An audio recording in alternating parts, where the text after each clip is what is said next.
আজকের যে সভা, এই সভা কোনো আনুষ্ঠানিকতা নয়।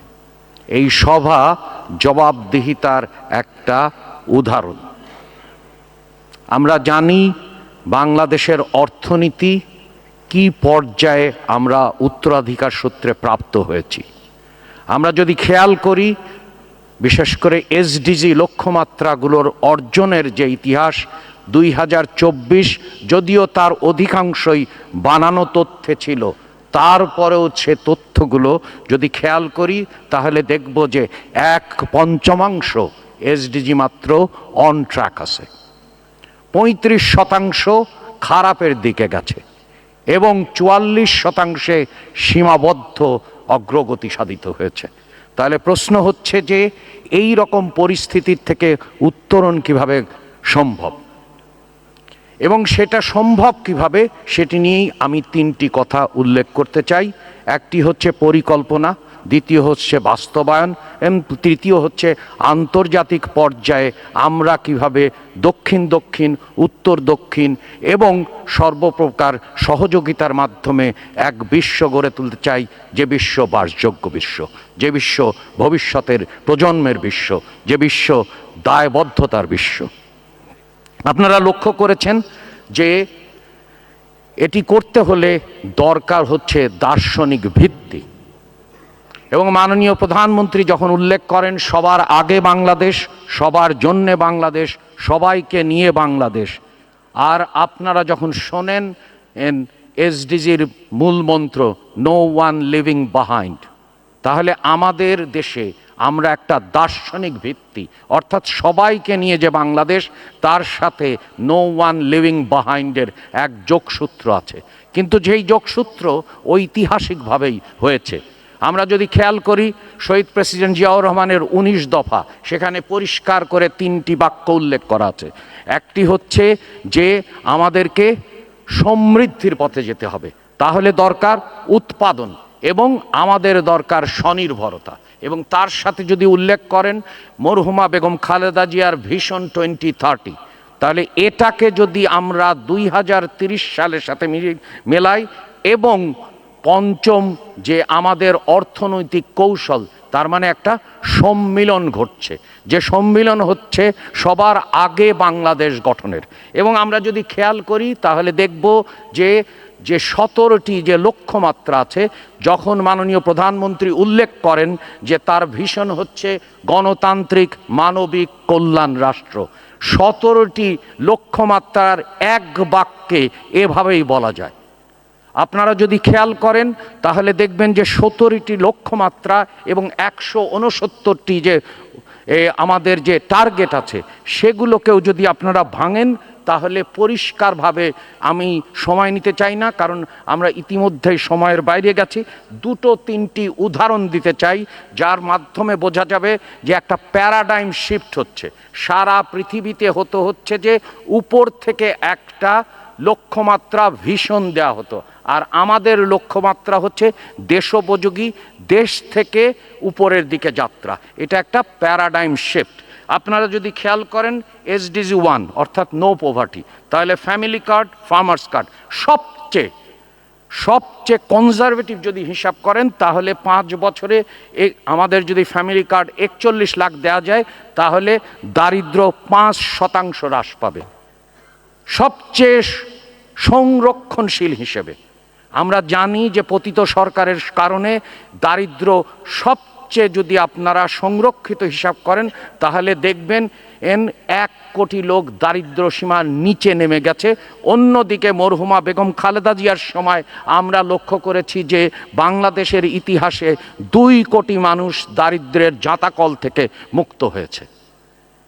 আমরা যদি খেয়াল করি জিরো হাঙ্গার এসডিজি 2, তাহলে দেখবেন হচ্ছে যে আমাদের যে নিরাপদ খাদ্য, food adulteration, food self sufficiency, যেগুলো ম্যানিফেস্টোর 2য় অধ্যায়ে উল্লেখ করা হয়েছে এবং যেটি আমাদের 5 বছর মেয়াদী অর্থনৈতিক কৌশলের 13 নম্বর বা 12 নম্বর চ্যাপ্টারে উল্লেখ করা হয়েছে। তাহলে দেখছেন যে কিভাবে নিজের থেকে, নিচের থেকে দার্শনিক ভিত্তি, ভিশন এবং লক্ষ্যের মাধ্যমে এটাকে দেশোপযোগী করা হয়েছে। আমরা যদি খেয়াল করি যেটা সবচেয়ে ক্রিটিক্যাল, সেটি হচ্ছে এসডিজি 5, জেন্ডার ইকুয়ালিটি।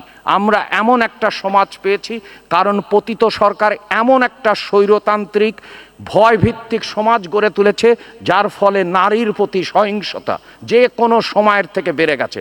কারণ রাষ্ট্র যদি সহিংসতায় জড়িয়ে পড়ে, তখন পরিবারেও সহিংসতা বজায় থাকে। জেন্ডার ইকুইটির ক্ষেত্রে আপনারা ইতিমধ্যেই লক্ষ্য করেছেন যে নারীর ক্ষমতায়নে কতগুলো ব্যবস্থা নেওয়া হয়েছে। আমরা যদি খেয়াল করি SDG 6 অর্থাৎ হচ্ছে যে নিরাপদ পানি, তাহলে দেখব যে হচ্ছে যে আমাদের স্থানীয় সরকার মন্ত্রণালয়ের অধীনে অনেকগুলো প্রকল্প নেওয়া হয়েছে, যার মাধ্যমে নিরাপদ পানি ব্যবস্থা নেওয়া হবে। এবং SDG 7 অর্থাৎ হচ্ছে যে clean energy, just energy transition.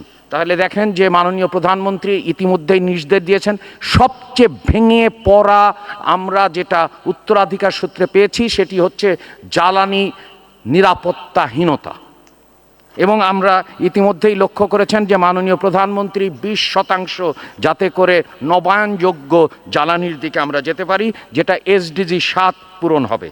SDG 8 ক্ষেত্রে আমরা জানেন মাননীয় অর্থ পরিকল্পনা মন্ত্রী আপনাদেরকে উল্লেখ করবেন $1 ট্রিলিয়ন অর্থনীতি, অর্থাৎ হচ্ছে যে ডিসেন্ট ওয়ার্ক এবং অর্থনৈতিক প্রবৃদ্ধি। আমরা যদি খেয়াল করি দেখব হচ্ছে যে SDG 9 আপনারা দেখেন যে কিভাবে ইন্ডাস্ট্রিয়াল পার্ক, বন্ধ কলকারখানা এবং নেক্সট ফ্রন্টিয়ার ইকোনমি গঠন করার জন্য, অর্থাৎ SDG 9 ইন্ডাস্ট্রি, ইনোভেশন এবং ইনফ্রাস্ট্রাকচার। আমরা লক্ষ্য করেছি যে আপনার SDG 10 অর্থাৎ হচ্ছে কিভাবে সমতা ভিত্তিক, আমরা যদি খেয়াল করি ম্যানিফেস্টোর 2য় অধ্যায়ের মূল লক্ষ্যই হচ্ছে বৈষম্যহীন গণতান্ত্রিক সমাজ নির্মাণ।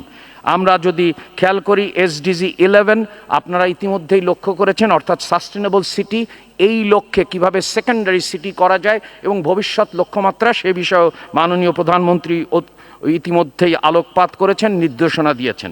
ক্লাইমেট অ্যাকশনের ক্ষেত্রে আমরা বিভিন্ন রকমের কর্মসূচি নিয়েছি, বৃক্ষরোপণ, সবুজায়ন থেকে শুরু করে।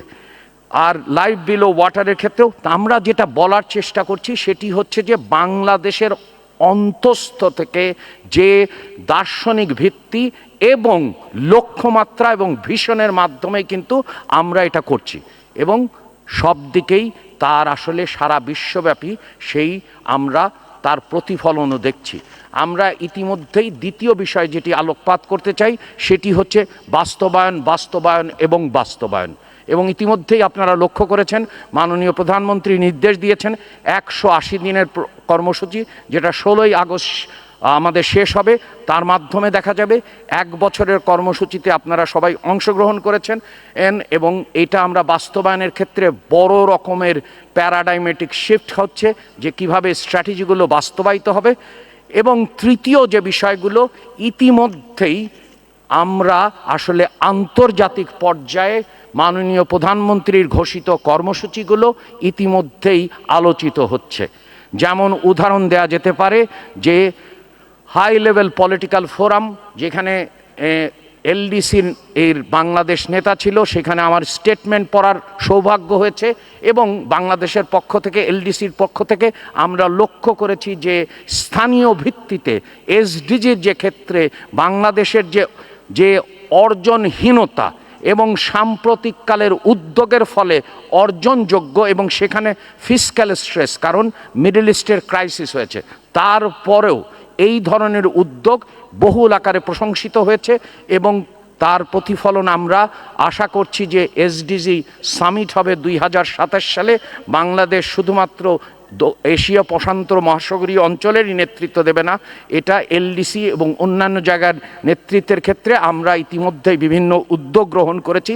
অর্থাৎ হচ্ছে যে হোল অফ সোসাইটি বা আপনারা হোল অফ গভর্নমেন্ট বলেন, কিন্তু যেটা দরকার সেটা হচ্ছে আমরা লক্ষ্য করছি দি গভর্নমেন্ট দ্যাট ওয়ার্কস। আমরা এখন we are in a government that works for the people, that works for the nation, that works for international community. আপনাদের সবাইকে অসংখ্য ধন্যবাদ জানিয়ে আমাদের সম্মিলিত প্রয়াসে শামিল আহ্বান জানিয়ে শেষ করছি। আল্লাহ হাফেজ। বাংলাদেশ জিন্দাবাদ।